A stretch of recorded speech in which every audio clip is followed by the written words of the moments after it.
What if every fear comes from the belief that you are separated from your source? Where you go, the source of your being goes with you. And if this is true, then what could there be for you to fear? Today we are contemplating lesson 41. God goes with me wherever I go. In this lesson, the Course addresses the root of all suffering. The perceptual error that we're aiming to undo is this: you believe you are alone in the universe. And if you can imagine, every form of pain grows from this assumption. Depression, anxiety, fear of loss, fear of missing out, helplessness, the need to control, the need to defend, the need to be validated. All of them depend on the same silent belief. I am separate. I am on my own. And the world, of course, has invented countless seeming solutions to these feelings. Solutions like achievement, special relationships, distraction, entertainment, security, status, control. But the Course says something that is in quite stark contrast to all of this. And it's that none of these solve the problem. Why? Because the problem itself is not real. The only thing that these so-called cures and solutions offer you is to deepen your belief in separation. In truth, separation never happened. So the suffering built on it is a reaction only to an illusion. We are not denying that there is an illusion of separation unfolding, but an illusion of separation, much like a movie on a screen, does not equate to its reality. This lesson doesn't ask you to improve your life.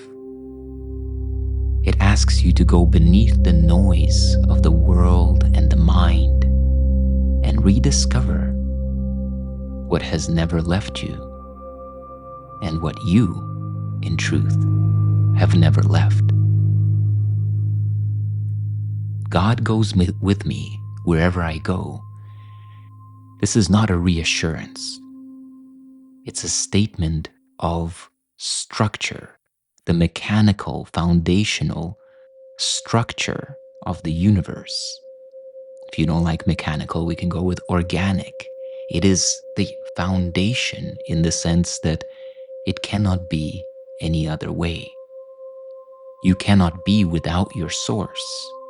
Just like a stream running down the side of the mountain cannot exist without the source of water. Your very being depends on your unwavering, uninterrupted connection to source. So if you exist now, it means that you exist in connection, in oneness, in unseparatedness from your source. Just as a wave cannot leave the ocean, you cannot leave the infinite creator. That is why the practice of this lesson is inward and quiet. We're not seeking for something new. We are moving past the clouds of thought, the thoughts that belong to our dream character self, which hide what is already and always present. And when this connection to source is even slightly remembered, fear loses its seriousness. because fear only works when you think you are alone. And while the appearance of fear may remain, the sting of fear disappears entirely. As we deepen our contemplation, I want to invite you into a moment of releasing all concepts from your mind. Allow yourself now to take a deeper breath, to allow your body to relax and open. Allow the resistance and the sense of something next to gently slip away as you place your attention fully onto the central idea that we're contemplating today. God goes with me wherever I go. Take these next few moments to see if you can come into the deepest contact yet with the possibility that this statement is wholly true, that God is indeed right here where you are, the source of all wisdom, love, life, and being, is not an inch away from the place where you say, I am. Consider yourself and your life for these next few moments as you behold both through this lens.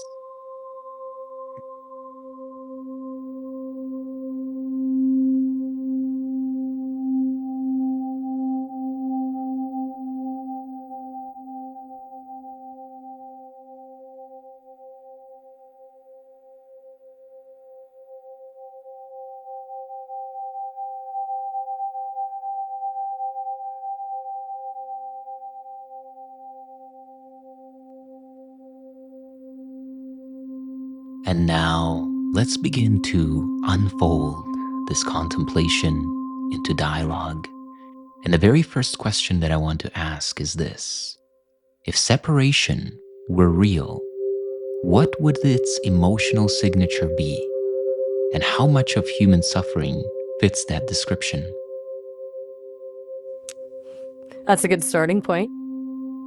If separation were real, it would feel like this hollow ache, a constant undercurrent of absence, of something vital being missing. Honestly, almost all of human suffering seems to fit that description perfectly. That yearning for wholeness, that sense that we're perpetually incomplete. Even when we get exactly what we think we want, it doesn't fill it, because the missing piece isn't out there to be found. So let's zoom into that core, let's say source maybe of suffering, because the Course invites us to treat loneliness, anxiety, fear of loss as consequences of one source belief, or mistaken belief, rather than many separate problems. How can we begin to integrate this perspective in our lives? It's a pretty radical idea, right? To think all of that, the loneliness, the anxiety, the fear, isn't a collection of symptoms with different causes, but one single system. To really integrate that, it feels like the first step is letting go of problem solving for a moment. Like when something really hurts, our instinct is to fix, analyze, figure out what went wrong. But if the problem isn't fragmented, then fixing anything becomes missing the point entirely. It's not about bandaging separate wounds, but noticing the wound underneath all of them. So, in day-to-day experience, then, as we go about our daily lives and we experience loneliness or anxiety or fear, depression, or whatever it may be, to really engage it from the point of view of wanting to solve that issue is, in fact, only to perpetuate it, because in doing so, we perpetuate the belief in separation, right? Exactly. It's that classic feedback loop. We feel lonely, so we try to fix it by getting together with friends, finding a partner, more distraction. But if the real thing we're running from isn't loneliness but separation, the fix can't actually get to it because it happens on a different plane. All that action reinforces the story that something is missing. The problem is external. Like we're still believing in a universe where wholeness has to be achieved instead of discovered, or not even discovered at all because it's already happening. It creates the illusion, and then we work really hard to maintain the illusion. So what do you think would be different? What would collapse? What would be emerging if the problem were found to be imaginary? If it were imaginary, then the entire structure would shift. The effort would evaporate because there wouldn't be a project to manage. No to-do lists, no strategies for fixing, no self-judgments about why it's not working fast enough. What collapses is actually all the weight. All that energy we spend carrying the problem around would just be. And what emerges instead? I think stillness. A stillness that might even feel uncomfortable at first because we're so conditioned to be busy about something, but that stillness has this intelligence to it. The real kind, not the cognitive kind, but knowing without knowing. Let's go a little bit deeper into this sense of comfort or not, right? Because at the core, this lesson is revealing this mechanism, this foundational reality that God goes with me wherever I go, that I am not separate from the source. And while this can feel comforting as an idea, at the same time, it can feel quite unbelievable. Why is that? I think it's because our identities are built on that feeling of being separate.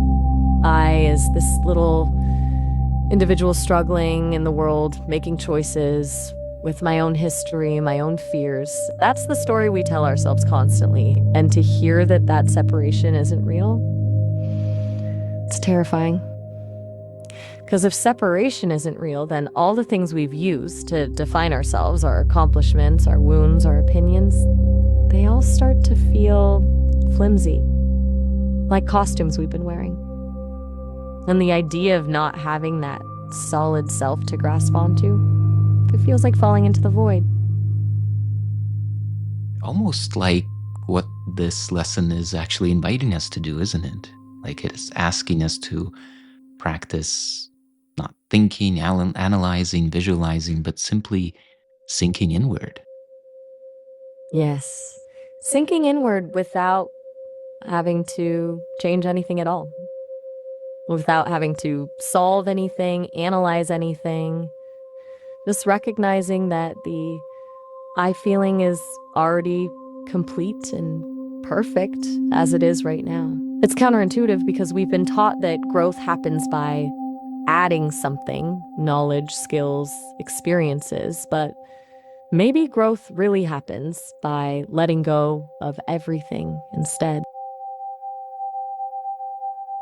As we explore this, I'm just reflecting back to these experiences of inner stillness, and I can recall that fear tends to arise right at these edges of inner silence, not as terror, like as if something's going wrong, but sometimes it can appear as simply distraction, or a redirect of attention, or sometimes really actually something that kind of jolts you out of it. What is that happens? That's the ego doing what it's really good at, defending itself. That fear isn't something external that's actually threatening. It's the discomfort of losing control, and it's disguised as something familiar. Attention pulled away, something suddenly important to remember, physical tension in your body. That discomfort is actually the edge of dissolving identity, and it sends this message of protection. It's like the mind is saying, don't go there. You're safer with all your problems. But the thing is, all those problems are exactly what it's trying to protect. So, when the lesson speaks of a heavy cloud of insane thoughts, is that what it's referring to? Like, what are the thoughts that maintain this sense of separation from our source? I think so. The thoughts that tell us we're lacking something, that we need to be different, that if we just had X, then we'd feel okay. The constant comparisons, the judgments, the planning for future happiness that seems just out of reach. They're not neutral thoughts. They're constantly reinforcing this story that we're somehow incomplete. And the crazy thing is, we believe them. We give them more weight than actual experience. It's like our thinking becomes the reality we're living in, not the other way around. Yeah, it's like a substitute reality, right? It's like we believe and reference our thought world more so than the world of sensation, this even 3D reality. Totally. And what gets missed? The texture of experience as it's happening, not as it's being interpreted. The taste of something, the feeling of breath, this moment right now without labeling or story. We're always reaching for the next story, the next analysis. Well, the richness of what's actually happening completely disappears. Why does the Course insist that reaching God is easy and natural? Because it already is. The real question isn't how to reach God, but how to stop pretending we're not already there. Like saying, how do you get closer to the air you're breathing right now? You can't get closer because it's already happening. The Course invites us to stop believing in an idea that doesn't reflect what it actually already is. God goes with you wherever you go. So in essence, reaching God isn't anything to acquire or accomplish. Only something to rest as. It's almost like this cosmic joke, isn't it? Like there is a loop that we are taking ourselves on all the time. And I loved your analogy of, how do we get closer to the air we breathe? It's so intimate and close and one with us that it seems like it's the most easy thing to overlook. Yeah, like it's so familiar and available that our minds filter it out as background noise. The really fundamental stuff usually is we have to actively block it in order to search for it somewhere else. So what changes then when this connection, this fulfillment is no longer something we seek, but something that we begin to recognize that surrounds us in every moment? Everything changes. The whole game changes. When fulfillment stops being something you chase after, it becomes this still point in everything. Your relationships aren't projects to fix or manage, but simply expressions of wholeness already happening. What looks like pain and loss might look different, no longer as things that break us, but as movements within the flow. Nothing actually diminishes, because the recognition that it's all still part of something whole. And the biggest one? Yeah. You just Yeah, go on. What were you going to say? The biggest one? Oh, sorry. The biggest one is you can relax. Seriously, we get this idea that we're perpetually in danger unless we're doing the work, fixing, planning. And when you sense this constant presence, this sense of enough, it's like your shoulders finally drop and you realize you've been holding your breath for your whole life. It's so incredible. I feel like that's a really potent image, that we've been holding our breath for our whole life. And really, I guess just giving into the demands of fear, the demands that basically get us to look at life through a very serious survival-based lens. And what's being opened up to us now is the possibility to meet these moments of fear with this, not necessarily certainty, but with the awareness of what's actually true. Not the mental certainty of like, oh yeah, God goes with me, but the lived, aware seeing that, okay, I am here because I'm one with Source. Otherwise, I could not be here. Yes, exactly. That's it. The felt sense, not just an idea. And that lived awareness, that's what I think it's freedom. It's not getting rid of fear, it's meeting fear with this quiet presence and knowing that it's just a thought passing through, not actually who or what you are. Yeah, beautiful. So as we bring this dialogue to a close for now, what would you like to leave the listeners with that could perhaps allow us to integrate this lesson in ways that our blind spots in the past maybe have not given us the opening to? What do you see there that could perhaps reveal to us this deeper essence of what we're learning? I'd invite everyone listening to pay attention to those moments of frustration, anxiety, or feeling separate. When something bothers you, pause before reaching for the mental story. Just sit there with the sensation of discomfort. Be curious about it. And underneath that discomfort, even the really unsettling parts, what do you notice? That spaciousness where everything is happening, including the feeling? That moment before the thought story takes over? That's where the lesson lives. It's not about getting anywhere. It's about letting that awareness rest is what you already are. Beautiful. And perhaps I would expand it with just this invitation to tangibly, in a clear, lucid, embodied here and now way, recognize the infinite creator, the omnipotence of all creation is right here where you are. What could surmount that? What could obstruct that? What could possibly hurt or diminish that in any way? This is the place, I think, where we can begin to open and receive more and more of this confidence, clarity, conviction. Receive, not generate or manufacture, because at the core of it, it's already and always here. So as we bring this episode to a close,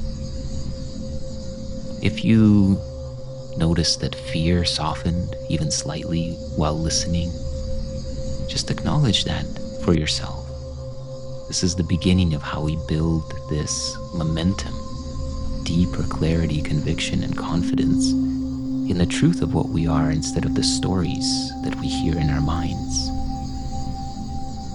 You can mark that also by sharing what changed in the comments. And allow this lesson to continue to live through you. God goes with you wherever you go.